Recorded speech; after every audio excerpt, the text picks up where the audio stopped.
नमस्कार दोस्तों, मैं Parasnath live high study IAS में आपका स्वागत है।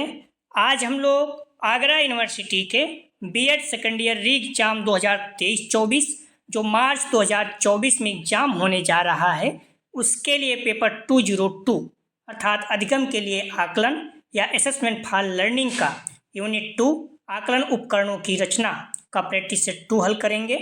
इसके टॉप 100 प्लस अति महत्वपूर्ण प्रश्न हल करेंगे। यहाँ से निश्चित रूप से एग्जाम में प्रश्नों के सेम टू सेम आने की संभावना है, इसलिए आप लोग वीडियो को पूरा देखिएगा। पहले यूनिट वाइज, उसके बाद फुल प्रैक्टिस सेट हल करेंगे। यह पेपर 80 अंक का होगा, 100 प्रश्न दिया रहेगा, 80 प्रश्न हल करना होगा आप लोगों को, अर्थात एक प्रश्न 1 अंक का होगा। समय 2 घंटे अर्थात 120 मिनट का होगा। इस पेपर में पास होने के लिए आप लोगों को कम से कम 32 अंक प्राप्त करना होगा, अर्थात 32 प्रश्न सही करना होगा। तो दोस्तों प्रश्नों पर आएँ, लेकिन उससे पहले प्लीज़ आप लोग वीडियो को ज़्यादा से ज़्यादा शेयर कीजिए जिससे सभी लोगों को लाभ हो सके। यदि आप लोग चैनल को सब्सक्राइब नहीं किए हैं तो चैनल को सब्सक्राइब कीजिए तथा वीडियो को लाइक और शेयर जरूर कीजिए, इससे मोटिवेशन मिलता है। आइए देखते हैं प्रश्नों को। आप लोग ध्यान रखना, पेपर 202 अर्थात अधिगम के लिए आकलन असेसमेंट फॉर लर्निंग का यूनिट 2 आकलन उपकरणों की रचना हल करेंगे। इसके पहले हम लोग यूनिट फर्स्ट हल कर चुके हैं। जो बच्चे री एग्जाम देने जा रहे हैं आगरा यूनिवर्सिटी का, उनके लिए मोस्ट इंपॉर्टेंट है। सभी लोग आप देख के जाइए, निश्चित रूप से सारे प्रश्न लगभग यहीं से आएंगे। ठीक है, 100 प्रश्नों में से 80 प्रश्न आपको हल करना है। तो आपको पता है बच्चे कम रहते हैं, आप लोग कहने पर हमने स्टार्ट किया है री एग्जाम का प्रैक्टिस सेट। तो प्लीज़ आप लोग सहयोग कीजिए, वीडियो को ज़्यादा शेयर और लाइक कीजिए। जो बच्चे वार्षिक एग्जाम देंगे आगरा यूनिवर्सिटी का BD 202 BEd सेकेंड ईयर का, उनके लिए भी महत्वपूर्ण है। तो आप लोग ध्यान रखना, जो आगरा यूनिवर्सिटी के बच्चे वार्षिक एग्जाम देंगे मेन एग्जाम, उनके लिए भी महत्वपूर्ण है, और जो री एग्जाम देने जा रहे हैं 2023-24 का, उनके लिए भी महत्वपूर्ण है। तो प्लीज़ आप लोग वीडियो को लाइक और शेयर कीजिए। आप लोग ध्यान रखना, डिस्क्रिप्शन में जाएंगे, लिंक आप प्लेलिस्ट BD 202 दिया गया है, इस जगह पर अगर आप क्लिक करेंगे सारी वीडियो आपको क्रम से मिल जाएगी। क्लियर है? तो प्लीज़ वीडियो को लाइक और शेयर कीजिए। कॉलेज ग्रुप दोस्त यार जो भी आपके बीएड कर रहे हैं, जिससे सभी लोगों को लाभ हो सके। यदि व्यू आता रहा तो हम लोग कंटिन्यू वीडियो को बनाते रहेंगे, तो प्लीज़ वीडियो को लाइक और शेयर कीजिए। आइए देखते हैं प्रश्नों को। पहला प्रश्न है, संज्ञानात्मक क्षेत्र के उद्देश्यों का वर्गीकरण किसने प्रस्तुत किया? A Simpson, B Krathwohl, C Skinner, D Benjamin, S Bloom. संज्ञानात्मक क्षेत्र के उद्देश्यों का वर्गीकरण किसने प्रस्तुत किया? तो सही जवाब हो जाएगा पहले का, ध्यान रखना, डी बेंजामिन एस ब्लूम। अगला प्रश्न है, सामग्री के अर्थ को समझना मूल रूप से है ए अनुप्रयोग, बी ज्ञान, सी संश्लेषण, डी बोध। सही जवाब हो जाएगा इसका, ध्यान रखना, 2 का डी बोध। हालांकि कई आपको ज्ञान दिया हुआ है, मॉडल पेपर वगैरह में देखेंगे, लेकिन इसका सही जवाब जो है ये डी ही होगा। ठीक है, बोध। चाहे आप बुक में जाके देख सकते हैं तो आपको मिल जाएगा वहां पर। ठीक है, अगला प्रश्न है, नए परिस्थिति में पहले से सीखी गई सामग्री का उपयोग करना है ए अनुप्रयोग, बी ज्ञान, सी विश्लेषण, डी बोध। सही जवाब हो जाएगा 3 का, ध्यान रखना, ए अनुप्रयोग। अगला प्रश्न है, एक नया विचार बनाने के लिए कई विचारों को एक साथ रखना कहलाता है ए अनुप्रयोग, बी ज्ञान, सी मूल्यांकन, डी संश्लेषण। तो एक नया विचार बनाने के लिए कई विचारों को एक साथ रखना कहलाता है। सही जवाब हो जाएगा 4 का डी संश्लेषण। ठीक है, संश्लेषण मतलब ही होता है जोड़ना, और किसी विचार को कई भागों में बांटना अर्थात अलग अलग करना क्या कहलाता है? तो विश्लेषण। आप खुद देखिए प्रश्नों में दिया रहता है, इसका विश्लेषण कीजिए। विश्लेषण मतलब ही होता है पॉजिटिव नेगेटिव दोनों। ठीक है, कई पार्ट। लेकिन जब एक नया विचार बनाने के लिए कई विचारों को एक साथ जोड़ा जाता है उसे क्या कहते हैं? संश्लेषण, अर्थात जोड़ना। और जब किसी विचार को अलग किया जाता है कई विचारों में तो उसे क्या कहते हैं? विश्लेषण। दोनों को भूलना नहीं, दोनों महत्वपूर्ण है। सही जवाब हो जाएगा 4 का डी। अगला प्रश्न है, संज्ञानात्मक क्षेत्र में मुख्य फोकस है ए दृष्टिकोण और रुचि, बी शारीरिक और मोटर कौशल का, सी बौद्धिक कौशल का, डी उपरोक्त में से कोई नहीं। सही जवाब हो जाएगा सी बौद्धिक कौशल का, संज्ञानात्मक क्षेत्र में।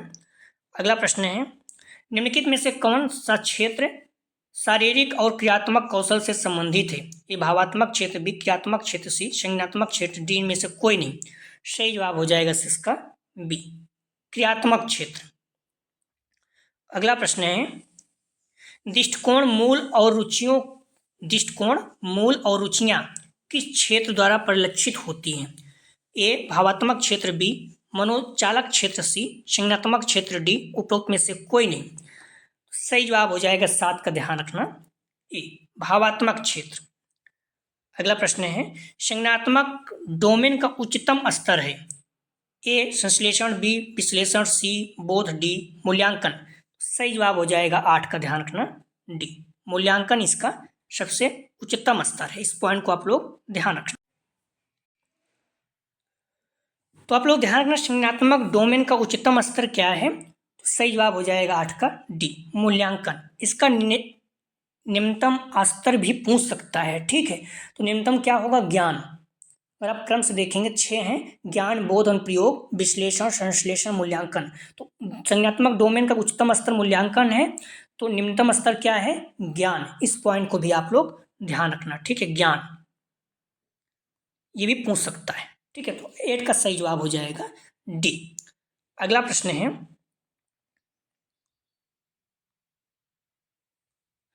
ब्लूम टेक्सोनोमी में ज्ञान, विश्लेषण, संश्लेषण का जिक्र करते हुए संकेत मिलता है? ए संज्ञानात्मक डोमेन का, बी भावात्मक डोमेन का, सी साइकोमोटर डोमेन का, डी उपरोक्त सभी का। तो ब्लूम टेक्सोनोमी में ज्ञान, विश्लेषण, संश्लेषण का जिक्र करते हुए संकेत मिलता है। सही जवाब हो जाएगा ए संज्ञानात्मक डोमेन का। ध्यान रखना, मैंने पहले ही बताया आपको, ज्ञान, विश्लेषण, संश्लेषण ये सारी चीज़ें किसमें हैं? संज्ञानात्मक डोमेन में। क्या क्या है? ज्ञान है, बोध है, अनुप्रयोग है, विश्लेषण है, संश्लेषण है, मूल्यांकन है। ये सारी चीज़ें संज्ञानात्मक में हैं।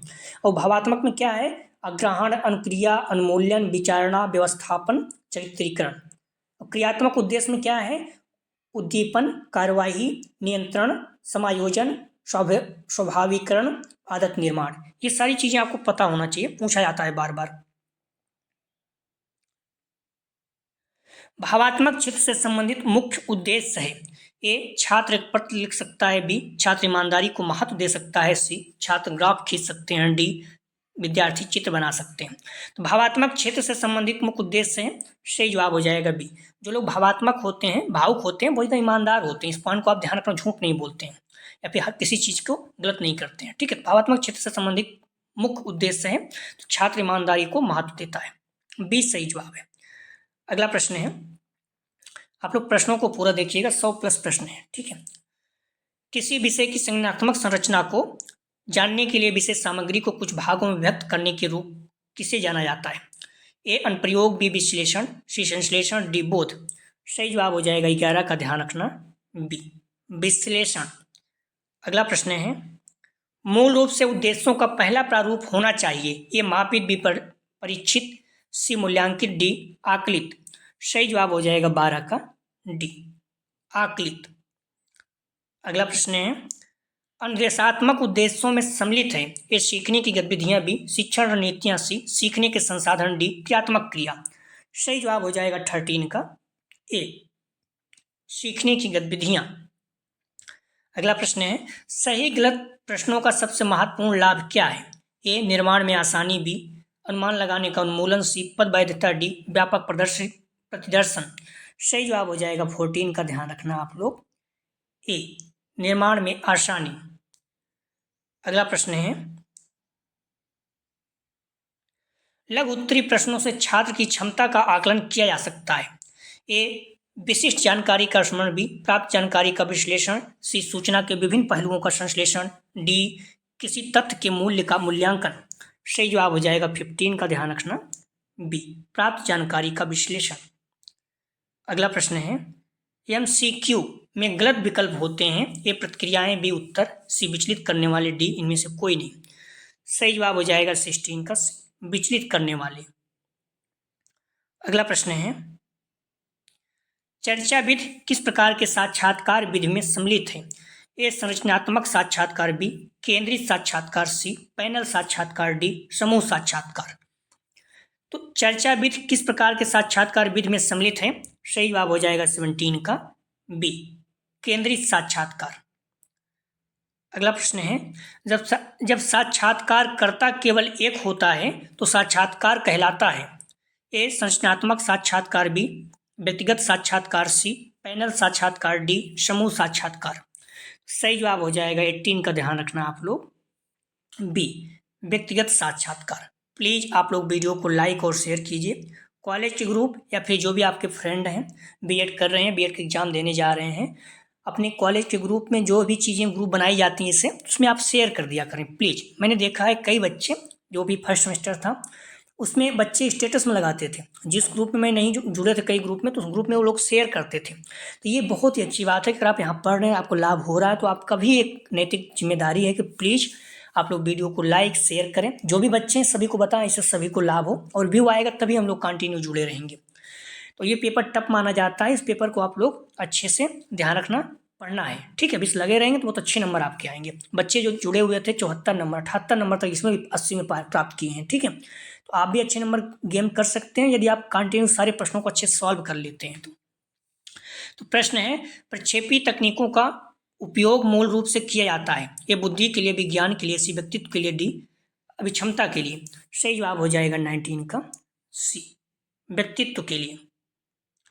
अगला प्रश्न है, शैक्षिक उद्देश्यों का वर्गीकरण निम्न में से, शैक्षिक उद्देश्यों का वर्गीकरण निम्न वर्ष में प्रस्तुत किया गया था। ए 1946, बी 1955, सी 1956, डी 1966। सही जवाब हो जाएगा 20 का सी, 1956। अगला प्रश्न है, बहुविकल्पी प्रश्नों का निर्माण करते समय यह आवश्यक है कि एक केवल दो विकल्पों का प्रयोग करें, बी विकल्प में संकेत शब्द को दोहराएं, सी मुख्य विचारों को प्रश्नों में रखें, डी एक ही प्रकार के सभी विकल्प रखें। तो बहुविकल्पी प्रश्नों का निर्माण करते समय आवश्यक है कि, तो सही जवाब हो जाएगा बी, विकल्प में संकेत शब्द को दोहराएं। अगला प्रश्न है, निम्नलिखित में से किस प्रश्न में अंकन की वस्तुनिष्ठता अधिक होती है। ए लघु उत्तरी प्रश्न, बी बहुविकल्पी प्रश्न, सी निबंधात्मक प्रश्न, डी दीर्घ उत्तरी प्रश्न। सही जवाब हो जाएगा 22 का बी, बहुविकल्पी प्रश्न। अगला प्रश्न है, छात्रों में रटने की प्रवृत्ति को रोकने हेतु कैसे प्रश्न नहीं पूछने चाहिए। ए वस्तुनिष्ठ, बी लघु उत्तरी, सी दीर्घ उत्तरी, डी निबंधात्मक। तो छात्रों में रटने की प्रवृत्ति रोकने के लिए कैसे प्रश्न नहीं पूछना चाहिए। सही जवाब हो जाएगा इसका ए, वस्तुनिष्ठ नहीं पूछना चाहिए। छात्र ऑब्जेक्टिव प्रश्न अगर आप पूछे, से आप लोगों का एग्जाम होता है, इसमें क्या है, आप लोग रटते हैं, इसलिए मैं बार बार बोल भी रहा हूँ कि आप लोग रटिए। तो अगर रटने की प्रवृत्ति रोकना है तो वस्तुनिष्ठ नहीं पूछना चाहिए। जैसे लघु उत्तरी प्रश्न या दीर्घ उत्तरी या निबंधात्मक, इसमें क्या लिखना रहता है, समझना रहता है। लेकिन वस्तुनिष्ठ में क्या है, बच्चे रटते हैं, ठीक है। तो अगर रटने की प्रवृत्ति को रोकना है तो आपको ऑब्जेक्टिव अर्थात वस्तुनिष्ठ नहीं पूछना चाहिए। तो ए इसका सही जवाब है। अगला प्रश्न है, निम्नलिखित में से कौन सा पक्ष शैक्षिक उद्देश्यों का शारीरिक क्षमता पर जोर देता है। ए ज्ञानात्मक पक्ष, बी भावात्मक पक्ष, सी क्रियात्मक पक्ष, डी उपयुक्त सभी। सही जवाब हो जाएगा 24 का सी, क्रियात्मक पक्ष। अगला प्रश्न है, निम्नलिखित में से कौन सा भावात्मक पक्ष का सबसे ऊंचा स्तर है। ए चरित्रीकरण, बी अवधारणा, सी अनुमूल्यन, डी अनुक्रिया। तो भावात्मक पक्ष का सबसे ऊंचा स्तर कौन सा है, तो ए चरित्रीकरण। इस पॉइंट को आप लोग ध्यान रखना। भावात्मक पक्ष का सबसे ऊंचा स्तर कौन है, चरित्रीकरण, और सबसे निम्न आग्रहण। आप क्लियर रखना, ठीक है। कितने पक्ष हैं, 6, चाहे ज्ञानात्मक हो, भावात्मक, क्रियात्मक हो, सभी के 6 हैं, ठीक है। तो भावात्मक पक्ष में 6 कौन कौन से हैं, आग्रहण, अनुक्रिया, अनुमूल्यन, विचारणा, व्यवस्थापना, चरित्रीकरण। चरित्रीकरण सबसे ऊंचा है, आग्रहण सबसे नीचा है। इसी तरह से ज्ञानात्मक में क्या है, ज्ञान सबसे नीचा, मूल्यांकन सबसे ऊंचा। क्रियात्मक पक्ष में क्या है, उद्दीपन सबसे नीचा, आदत निर्माण सबसे ऊंचा। तो इस तरह से आप लोग ध्यान रखना, ठीक है, भूलना नहीं। भावात्मक पक्ष का सबसे नीचा स्तर आग्रहण है। अगला प्रश्न है, क्रियात्मक पक्ष का विकास किया गया है। ए बी एस ब्लूम द्वारा, बी सिम्पसन द्वारा, सी क्रथवाल द्वारा, डी इनमें से कोई नहीं। सही जवाब हो जाएगा 26 का बी, सिम्पसन द्वारा जो है क्रियात्मक पक्ष का विकास किया गया था, ठीक है। इस पॉइंट को ध्यान रखना, 1969 में।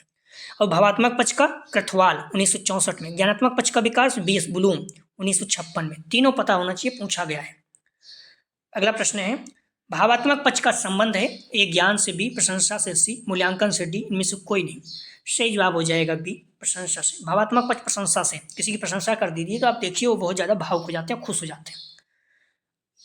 और जो जिसे बोलते हैं चतुर लोग, ठीक है, तेज, तो वो लोग क्या करते हैं, किसी की प्रशंसा करके अपना काम भी निकालते हैं, जिसे आप लोग कहते हैं चापलूसी, मक्खन लगाना। सही जवाब है, ध्यान रखना इसका, बी प्रशंसा। भावात्मक पक्ष का संबंध है प्रशंसा। अगला प्रश्न है 28। तो क्रिया सूचक शब्द प्रत्यास्मरण आता है, ये ज्ञान में बी, बोध में सी, प्रयोग में डी, मूल्यांकन में। क्रिया सूचक शब्द प्रत्यास्मरण आता है, सही जवाब हो जाएगा 28 का ए, ज्ञान में। अगला प्रश्न है वह परीक्षण जिसको बार बार प्रशासित करने पर समान परिणाम आता है कहलाता है, ए विश्वसनीय, बी वैध, सी व्यापक, डी विभेदीकरण। सही जवाब हो जाएगा ए, विश्वसनीय। अगला प्रश्न ध्यान रखना, मनोवैज्ञानिक प्रशिक्षण में विश्वसनीयता का तात्पर्य किसी परीक्षण की उस विशेषता से है जिसके अनुसार यदि एक ही परीक्षण किसी व्यक्ति को समान परिस्थितियों में जितनी बार हल करने को दिया जाता है तो उतनी ही बार उस व्यक्ति को उतने ही अंक प्राप्त होते हैं जितने कि उसे पहली बार प्राप्त हुए थे। उदाहरण प्रस्तुत करते हैं। मान लीजिए एक व्यक्ति दिनेश की एक बुद्धि परीक्षण द्वारा 120 बुद्धि लब्धि अर्थात 1 प्राप्त होती है। कुछ समय उपरांत समान परिस्थितियों में उसी बुद्धि परीक्षण से उसकी बुद्धि लब्धि 120 ही निकलती है। मतलब कितनी बार भी आप परीक्षण करोगे 120 ही निकलेगी। इसी बात तीसरी, चौथी, पांचवी या कितनी बार भी आप परीक्षण करोगे सेम आएगी। ठीक है, 120 ही प्राप्त होगी। तो इस प्रकार की परीक्षा पूर्णतः विश्वसनीय परीक्षण कहलाती है। जब किसी परीक्षा के बार बार अंकन करने पर कोई अंतर नहीं आता तो वह परीक्षा विश्वसनीयता होती है। ठीक है, विश्वसनीयता कहलाती है। अगला प्रश्न है RCEM का पूरा नाम अर्थात फुल फॉर्म पूछ रहा है, तो क्या हो जाएगा? सही जवाब हो जाएगा C, regional college of education Mysore. C इसका सही जवाब है। अगला प्रश्न है निम्नलिखित में से कौन सी विशेषता अच्छे परीक्षण की नहीं है? ए वैधता, बी विश्वसनीयता, सी व्यापकता, डी कठिनाई। तो किसी भी परीक्षण की अच्छी विशेषता नहीं है, तो सही जवाब हो जाएगा डी, कठिनाई जो है ये अच्छी विशेषता नहीं है। अगला प्रश्न है व्यक्तिगत त्रुटि किसी परीक्षण की कम की जा सकती है, उसे बनाकर ए वस्तुनिष्ठ, बी विश्वसनीय, सी वैध, डी व्यवहारिक। सही जवाब हो जाएगा ए वस्तुनिष्ठ। अगला प्रश्न है परिवर्त त्रुटि को कम किया जा सकता है परीक्षण को अधिक, ए विश्वसनीय बनाकर, बी वैध बनाकर, सी वस्तुनिष्ठ बनाकर, डी इनमें से कोई नहीं। सही जवाब हो जाएगा सी वस्तुनिष्ठ बनाकर।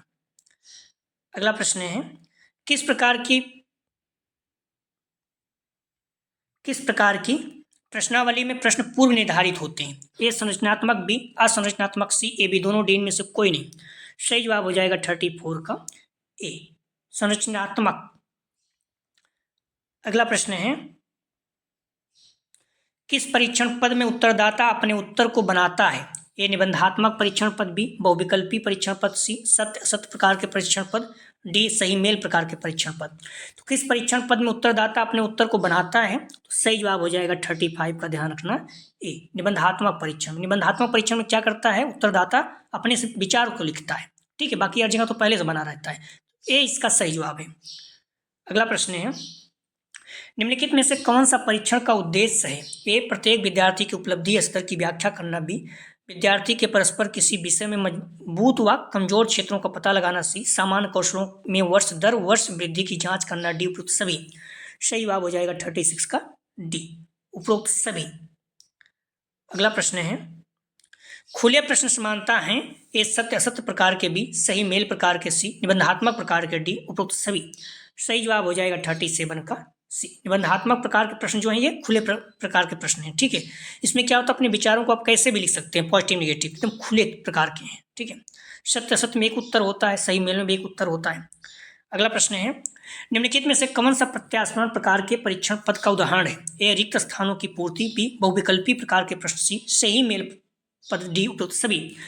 कौन सा पूछ रहा है? प्रत्यास्मरण प्रकार के परीक्षण पद का उदाहरण है। सही जवाब हो जाएगा 38 का ए रिक्त स्थान की पूर्ति। ठीक है, डी नहीं होगा, इस पॉइंट को ध्यान रखना है। तो प्रत्यास्मरण प्रकार के परीक्षण पद कौन सा उदाहरण है? रिक्त स्थानों की पूर्ति। आप बुक में पढ़ लीजिएगा। ठीक है, जो बहुविकल्पी प्रकार के प्रश्न है या फिर सही मेल वाले हैं ये प्रत्याभिज्ञान प्रकार के परीक्षण पद है। ठीक है, प्रत्याभिज्ञान प्रकार की। जो रिक्त स्थान की पूर्ति है ये क्या है? प्रत्यास्मरण प्रकार का परीक्षण पद है। लेकिन बहुविकल्पी प्रकार के पद और सही मेल वाले ये क्या है? प्रत्याभिज्ञान प्रकार के परीक्षण पद हैं। ठीक है, तो प्रत्यास्मरण दिया हुआ है तो रिक्त स्थानों की पूर्ति, या प्रत्याभिज्ञान दिया हुआ है तब वो सही मेल और बहुविकल्पी आएगा। ठीक है, इस पॉइंट को ध्यान रखना। अगला प्रश्न है पद विश्लेषण किया जाता है। ए अच्छे परीक्षण पदों के चयन हेतु, बी कमजोर पदों को अस्वीकार करने हेतु, सी ए बी दोनों, डी में से कोई नहीं। सही जवाब हो जाएगा 39 का सी, ए बी दोनों। अगला प्रश्न है, प्रत्याभिज्ञान प्रकार के प्रश्न हैं। ए वर्णनात्मक, बी परिभाषात्मक, सी विश्लेषणात्मक, डी बहुविकल्पी प्रश्न। सही जवाब हो जाएगा 40 का डी। हम लोग देख भी चुके हैं प्रत्याभिज्ञान में कौन आता है, तो बहुविकल्पी प्रश्न या सही गलत। ठीक है। अगला प्रश्न है, नकल की संभावना अधिक होती है। ए निबंधात्मक परीक्षा में, बी वस्तुनिष्ठ परीक्षा में, सी साक्षात्कार, डी उपरोक्त सभी। सही जवाब हो जाएगा बी वस्तुनिष्ठ परीक्षा में। ठीक है। नकल की संभावना किसमें अधिक होती है, तो वस्तुनिष्ठ परीक्षा में। आप देखे भी होंगे अगर लिखने वाला है तो उसमें नकल नहीं होती है। वस्तुनिष्ठ में भी जैसे पेपर वगैरह देख रहे हैं आप, बाहर आने की सूचना मिल रही है या फिर सत्य चाहा जा रहा है, तो ऑब्जेक्टिव में सभी लोग रट लेते हैं। वे लिखने वाला होता तो कोई कैसे करता, तो बी इसका सही जवाब है। अगला प्रश्न है, अध्यापक निर्मित वस्तुनिष्ठ परीक्षण की सीमाएं हैं। ए परीक्षण की रचना अत्यंत कठिन है, बी अत्यधिक परिश्रम समय एवं धन की आवश्यकता, सी छात्रों की कमजोरियों को जानना कठिन, डी उपरोक्त सभी। सही जवाब हो जाएगा 42 का, ध्यान रखना आप लोग। 42 का सही जवाब है डी उपरोक्त सभी। अगला प्रश्न है, सीखने का उद्देश्य अपेक्षित परिवर्तन का वर्णन है। यह कथन किसने कहा है। A I K Davis, B Carter B Good, C B S Bloom, D B S Skinner. सही जवाब हो जाएगा ए आई के डेविस। अगला प्रश्न है, शैक्षिक उद्देश्य बालक के विकास में परिवर्तन ला सकता है। ये ज्ञानात्मक क्षेत्र में, बी भावात्मक क्षेत्र में, सी मनोक्रियात्मक क्षेत्र में, डी उपरोक्त सभी क्षेत्रों में। सही जवाब हो जाएगा डी उपरोक्त सभी क्षेत्रों में। अगला प्रश्न है, उद्देश्यों को व्यवहारिक रूप में लिखने से बनाया जा सकता है। ए अधिगम प्रक्रिया को सरल, बी मूल्यांकन प्रक्रिया को कठिन, सी शिक्षण के लिए विषय वस्तु को सरलता से समझना, डी शिक्षण प्रक्रिया वैज्ञानिक। तो उद्देश्यों को व्यवहारिक रूप में लिखने से बनाया जा सकता है।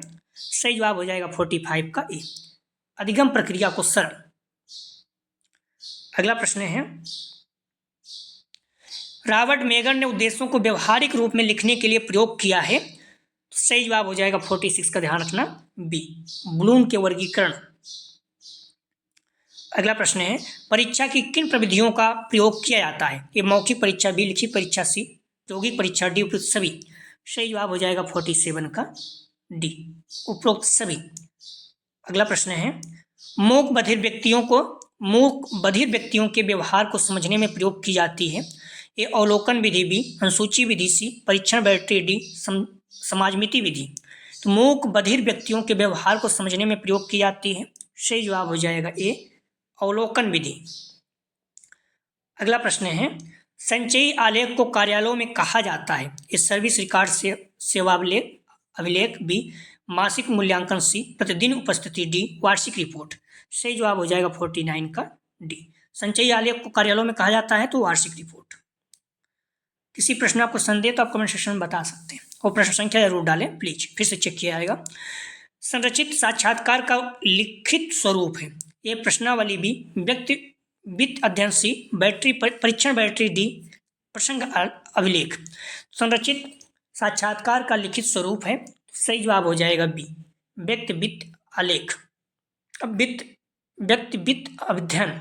ठीक है, बी इसका सही जवाब है। संरचित साक्षात्कार का लिखित स्वरूप है।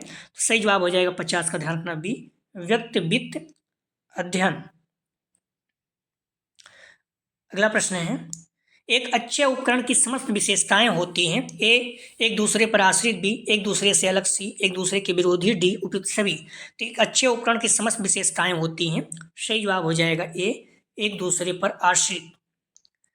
अगला प्रश्न है, वस्तुनिष्ठ पदों से आशय है। तो ए पदों की संक्षिप्त व्याख्या, बी अनुक्रिया की प्रवृत्ति, सी प्रश्नों के छोटे छोटे एकांश, डी प्रश्नों का विस्तृत उत्तर। सही जवाब हो जाएगा ए पदों की संक्षिप्त व्याख्या। अगला प्रश्न है, वस्तुनिष्ठ पदों का निर्माण करते समय सबसे पहले ध्यान रखना चाहिए। ए प्रश्नों की संरचना, बी अधिगमकर्ता की मानसिक दशा, सी प्रशासन, डी नियोजन। सही जवाब हो जाएगा बी अधिगमकर्ता की मानसिक दशा। अगला प्रश्न है, वस्तुनिष्ठ पदों की रचना में प्रश्नों की संरचना आधारित है। ए प्रत्यास्मरण पर, बी पहचान पर, सी प्रत्यास्मरण और पहचान दोनों पर, डी में से कोई नहीं। तो वस्तुनिष्ठ पदों की रचना में प्रश्नों की संरचना आधारित है। तो सही जवाब हो जाएगा 54 का, ध्यान रखना सी प्रत्यास्मरण एवं पहचान दोनों पर, ठीक है, वस्तुनिष्ठ पदों की रचना में प्रश्नों की संरचना आधारित है। सही जवाब हो जाएगा 54 का, ध्यान रखना आप लोग। सी, प्रत्यास्मरण एवं पहचान दोनों पर।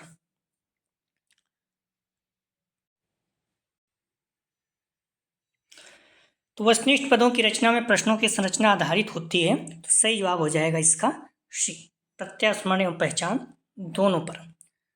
अगला प्रश्न है, ब्लूप्रिंट को कहा जाता है, ध्यान रखना आप लोग, ब्लूप्रिंट को कहा जाता है ए, त्रिदशा सूचक बी, मनोदशा सूचक सी, स्मृति सूचक डी, कार्यशैली सूचक। सही जवाब हो जाएगा 55 का डी, कार्यशैली सूचक। अगला प्रश्न है, ब्लूप्रिंट एक ऐसा चार्ट होता है जिसमें शामिल होते हैं ए, उद्देश्य, बी, विषय वस्तु, सी, प्रश्न प्रकार, डी, उपयुक्त सभी। सही जवाब हो जाएगा डी, उपयुक्त सभी। अगला प्रश्न है, मनोवैज्ञानिक उपकरण मापते हैं ये मानव व्यवहार बी, चाल चलन सी, खाना डी, इनमें से कोई नहीं। सही जवाब हो जाएगा 57 का ए, मानव व्यवहार। अगला प्रश्न है, ज्ञानात्मक उद्देश्यों का वर्गीकरण किसके द्वारा किया गया है ए, बी.एस. ब्लूम बी, सिम्पसन सी, कृथवाल डी, इनमें से कोई नहीं। सही जवाब हो जाएगा 58 का ए, बी.एस. ब्लूम। आप लोग ध्यान रखना, ज्ञानात्मक उद्देश्यों का वर्गीकरण किसने किया है, तो बी.एस. ब्लूम। इस पॉइंट को ध्यान रखना, महत्वपूर्ण है, ठीक, कई बार पूछा गया है ये प्रश्न, तो इसीलिए आप लोग, कुछ चीजें हैं, सारी चीजें आपको पता होना चाहिए, ठीक है। ज्ञानात्मक उद्देश्यों का वर्गीकरण किसने किया था, तो बी.एस. ब्लूम ने, ठीक है, 1956 में, ध्यान रखना। अगर भावात्मक पूछ ले कृथवाल, ठीक है, 1964 में, क्रियात्मक पूछ ले तो सिम्पसन 1969 में। सारा क्लियर होना चाहिए आपको। तो इसका सही जवाब हो जाएगा 58 का, ध्यान रखना, ए, बी.एस. ब्लूम। अगला प्रश्न है, अच्छे मापन उपकरण अर्थात परीक्षण की कसौटी है उसकी ए, वैधता, बी, विश्वसनीयता, सी, वस्तुनिष्ठता, डी, उपयुक्त सभी। सही जवाब हो जाएगा 59 का डी, उपयुक्त सभी। अगला प्रश्न है, वस्तुनिष्ठ प्रश्नों का प्रमुख दोष है ए, अनुमान, बी, वस्तुनिष्ठता, सी, वैधता, डी, विश्वसनीयता। सही जवाब हो जाएगा ए, अनुमान सबसे प्रमुख दोष है। बहुविकल्पी प्रश्न बच्चों को सही उत्तर की पहचान करने की योग्यता का आकलन करता है। अगला प्रश्न है, प्राथमिक कक्षाओं में किस मूल्यांकन प्रविधि का प्रयोग किया जाता है ए, जांच सूची, बी, निरीक्षण, सी, संचयी, डी, रेटिंग स्केल। सही जवाब हो जाएगा बी, निरीक्षण। अगला प्रश्न है, क्रियात्मक परीक्षाएं उपयोगी हैं ये बालकों के लिए बी, जक्षों के लिए सी, गूंगे बहरों के लिए डी, उपयुक्त सभी के लिए। सही जवाब हो जाएगा 62 का डी, उपयुक्त सभी के लिए। अगला प्रश्न है, निम्न में से कौन सी एक अच्छे परीक्षण की विशेषता नहीं है ए, वैधता, बी, व्यक्तिनिष्ठता, सी, व्यापकता, डी, मितव्ययिता। सही जवाब हो जाएगा 63 का। ध्यान रखना, कौन से अच्छे परीक्षण की विशेषता नहीं है, तो सही जवाब हो जाएगा व्यक्तिनिष्ठता, बी इसका सही जवाब है। अगर आप देखेंगे तो एक अच्छे उपकरण की कसौटियां कौन कौन सी हैं, तकनीकी कसौटियां, व्यवहारिक, तकनीकी, मानकीकरण, विश्वसनीयता, वस्तुनिष्ठता, वैधता, विभेदीकारिता, मानक, विशिष्टता, ठीक है। लेकिन अगर व्यवहारिक कसौटी में देखेंगे तो उद्देश्य, पूर्णता, व्यापकता, ये हो गया, मितव्ययिता भी हो गई, ठीक है, उपयोगिता, ग्रहणता, प्रतिनिधित्वता, सुगमता, भाषा, संक्षिप्तता, ठीक है। तो इस पॉइंट को आप लोग ध्यान रखना, ये सारी चीजें आपको मिल रही है, मितव्ययिता है, ठीक है। लेकिन कौन सा नहीं है इसमें, ध्यान रखना, अच्छे उपकरण की विशेषता कौन सी नहीं है, तो व्यक्तिनिष्ठता नहीं होनी चाहिए, मतलब आपको सब, आपका ही विचार ऐसा नहीं होना चाहिए, ठीक है। बी इसका सही जवाब हो जाएगा। अगला प्रश्न है, निम्नलिखित में से किस अवस्था में परीक्षण पद का विभेदीकरण सर्वाधिक होगा ए, जब कठिनाई मूल्य 50 हो, बी, जब कठिनाई मूल्य 70 हो, सी, जब कठिनाई मूल्य 0 हो, डी, जब कठिनाई मूल्य 30 हो। तो किस अवस्था में परीक्षण पद का विभेदीकरण सर्वाधिक होगा, सही जवाब हो जाएगा ए, जब कठिनाई मूल्य 50 हो। अगला प्रश्न है, ज्ञानात्मक पक्ष का संबंध है ए, प्रशंसा, बी, ज्ञान, सी, ए, बी, दोनों, डी में से कोई नहीं। सही जवाब हो जाएगा 65 का बी, ज्ञान। ज्ञानात्मक पक्ष का संबंध किससे है, तो ज्ञान से। आपको पता है ज्ञानात्मक पक्ष में कौन कौन है, ज्ञान है, बोध है, अनुप्रयोग है, विश्लेषण, संश्लेषण, मूल्यांकन, सभी है। तो ज्ञानात्मक पक्ष के 6 हैं, बी.एस. ब्लूम द्वारा प्रस्तुत किया जाता है, ज्ञान, बोध, अनुप्रयोग, विश्लेषण, संश्लेषण, मूल्यांकन, ये सारे ज्ञानात्मक पक्ष के हैं, ठीक है। ज्ञानात्मक पक्ष का स्थान प्रथम स्तर ज्ञान है, ज्ञानात्मक पक्ष का प्रथम स्तर ज्ञान है, और अंतिम क्या है, मूल्यांकन है, उसे उच्च भी बोलते हैं। उच्च कौन सा है, मूल्यांकन, निम्न कौन सा है, ज्ञान, सारा क्लियर होते हैं। भावात्मक पक्ष कितने हैं, 6, कृथवाल ने प्रस्तुत किया था। अग्रहण, अनुक्रिया, अनुमूल्यन, विचारणा, व्यवस्थापन, चरित्रीकरण, ये सारे हैं। पहला क्या है? अग्रहण। अंतिम कौन है? चरित्रीकरण। अंतिम जो है वही उच्च है। भावात्मक पक्ष का स्थान प्रथम अग्रहण है, भावात्मक पक्ष का अंतिम स्तर चरित्रीकरण है। ठीक है। क्रियात्मक पक्ष के 6 पक्ष हैं, इसमें भी सिम्पसन ने प्रस्तुत किया था। उद्दीपन, कार्रवाई, नियंत्रण, समायोजन, स्वाभाविकरण, आदत निर्माण। क्रियात्मक पक्ष का प्रथम स्तर क्या है? उद्दीपन। और अंतिम क्या है? आदत निर्माण। अगला प्रश्न है, मानव व्यवहार के मापन में किस उपकरण का उपयोग किया जाता है? ए परीक्षण, बी आकलन, सी मापन, डी मूल्यांकन। सही जवाब हो जाएगा 66 का ए, परीक्षण। अगला प्रश्न है, एक परीक्षण का ब्लूम प्रिंट किस आधार पर आवश्यक है? तो एक परीक्षण का ब्लूप्रिंट किस आधार पर आवश्यक है?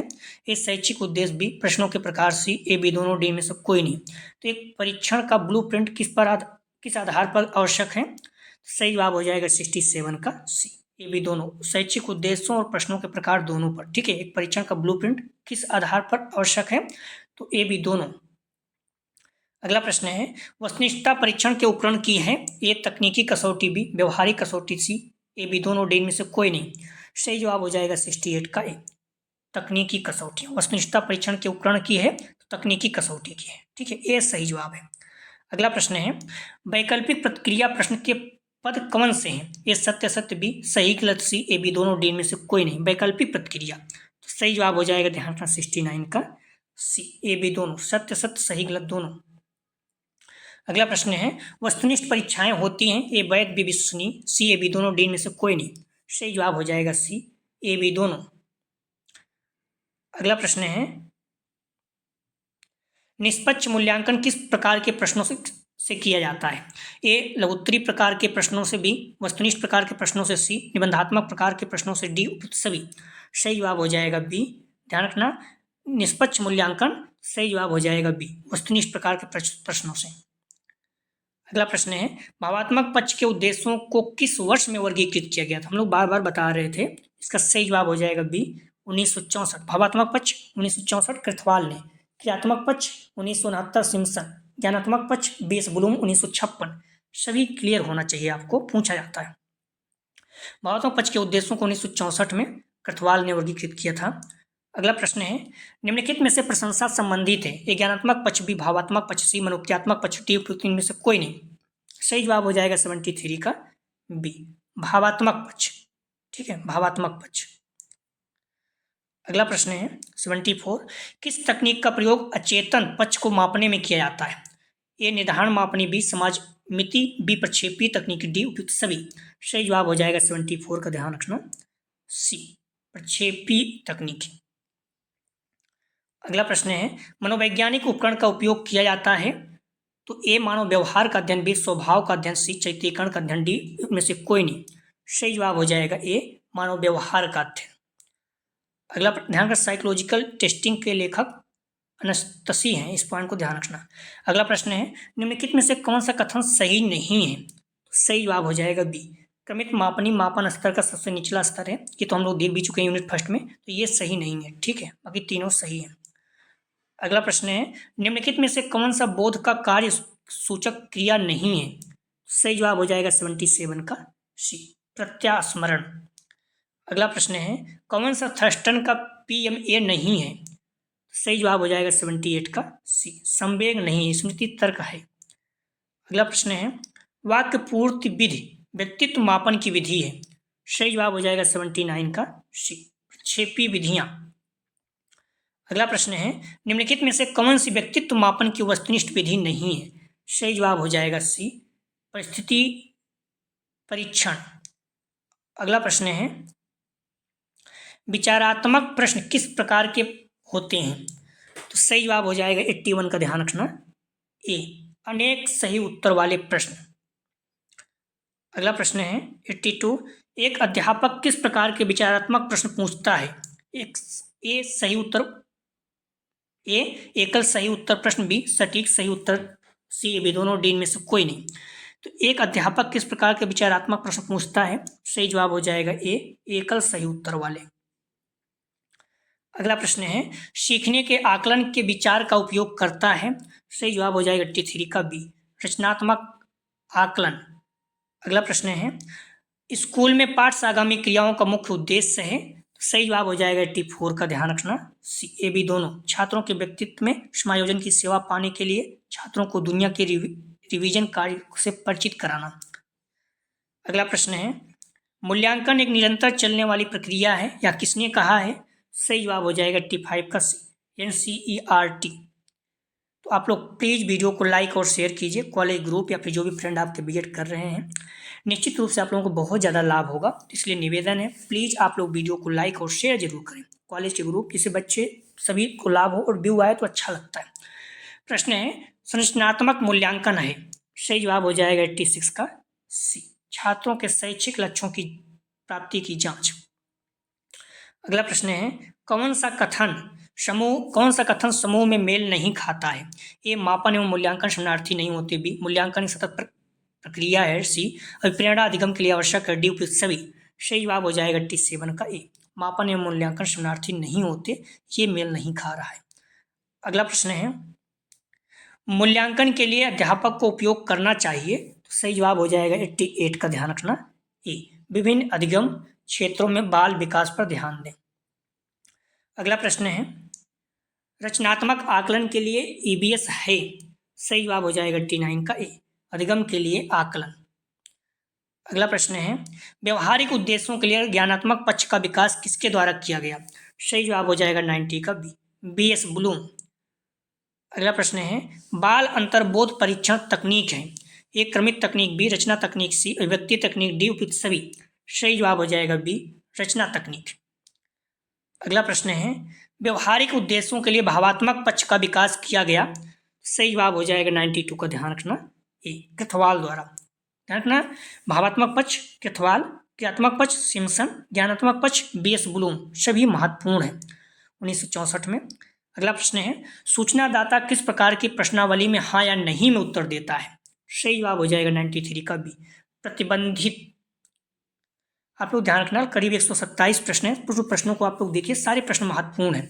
साक्षात्कार संबंधित है। सही जवाब हो जाएगा 94 का बी, अनुसूची से। अशाब्दिक निर्माण मापनी है। तो सही जवाब हो जाएगा 95 का डी, आत्मनिर्धारण विधि। निर्धारण मापनी का महत्वपूर्ण भाग है। ये निर्णायक, बी विषयी, सी सातत्य, डी उपयुक्त सभी। सही जवाब हो जाएगा बी, विषयी। अगला प्रश्न है, अवलोकन प्रणाली का मूल आधार है। ए वैज्ञानिक, बी काल्पनिक, सी ए बी दोनों, डी में से कोई नहीं। सही जवाब हो जाएगा 97 का ए, वैज्ञानिक। अगला प्रश्न है, बोध का आधार होता है। ए अत्यंत सूक्ष्म, बी गहरा, सी अलौकिक, डी उपयुक्त सभी। सही जवाब हो जाएगा 98 का डी, उपयुक्त सभी।